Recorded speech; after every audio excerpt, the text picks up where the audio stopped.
Does the government work for us or do we work for the government? What if Democrats and Republicans were two wings of the same bird of prey? Tonight, what if elections don't matter? What if elections were actually useful tools for social control? What if they just provided the populace with meaningless participation in a process that validates an establishment that never meaningfully changes? What if that establishment doesn't want and doesn't have the consent of the governed? What if the two-party system was actually a mechanism used to limit so-called public opinion? What if there were more than two sides to every issue, but the two parties wanted to box you into a corner, one of their corners?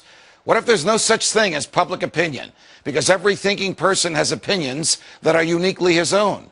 What if what we call public opinion was just a manufactured narrative that makes it easier to convince people that if their views are different, then there's something wrong with that, or there's something wrong with them?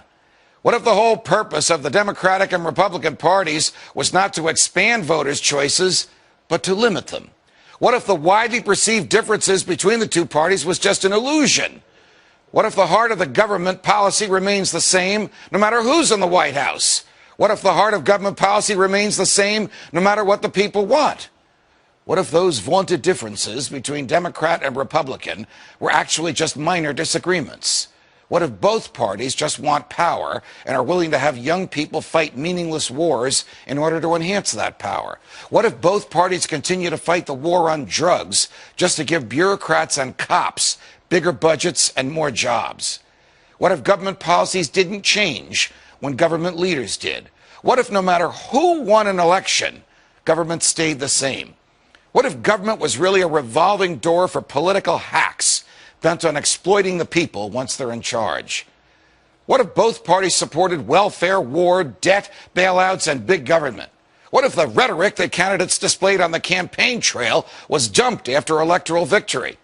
What if Barack Obama campaigned as an anti-war, pro-civil liberties candidate and then waged senseless wars while assaulting your rights that the Constitution is supposed to protect?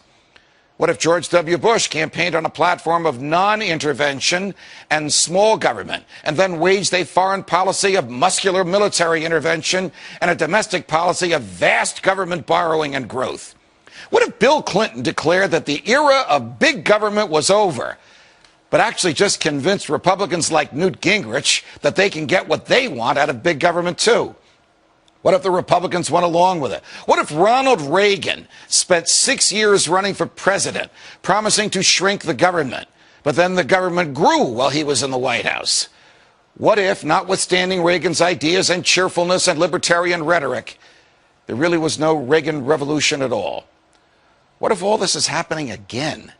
What if Rick Santorum is being embraced by voters who want small government, even though Senator Santorum voted for the Patriot Act, for an expansion of Medicare, and for raising the debt ceiling by trillions of dollars?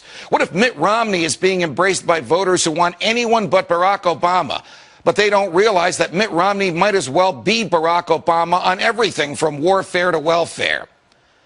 What if Ron Paul is being ignored by the media, not because, as it claims, he's unappealing or unelectable, but because he doesn't fit into the pre-manufactured public opinion mold used by the establishment to pigeonhole the electorate and create the so-called narrative that drives media coverage of elections? What if the biggest difference between most candidates was not substance, but style? What if those stylistic differences were packaged as substantive ones to reinforce the illusion of a difference between Democrats and Republicans? What if Mitt Romney wins and ends up continuing most of the same policies that Barack Obama promoted? What if Barack Obama's policies, too, are merely extensions of those from George W. Bush? What if a government that manipulated us could be fired? What if a government that lacked the true and knowing consent of the governed could be dismissed? What if it were possible to have a real game changer? What if we need a Ron Paul to preserve and protect our freedoms from the government? What if we could make elections matter again? What if we could do something about this? From New York, defending freedom every night of the week.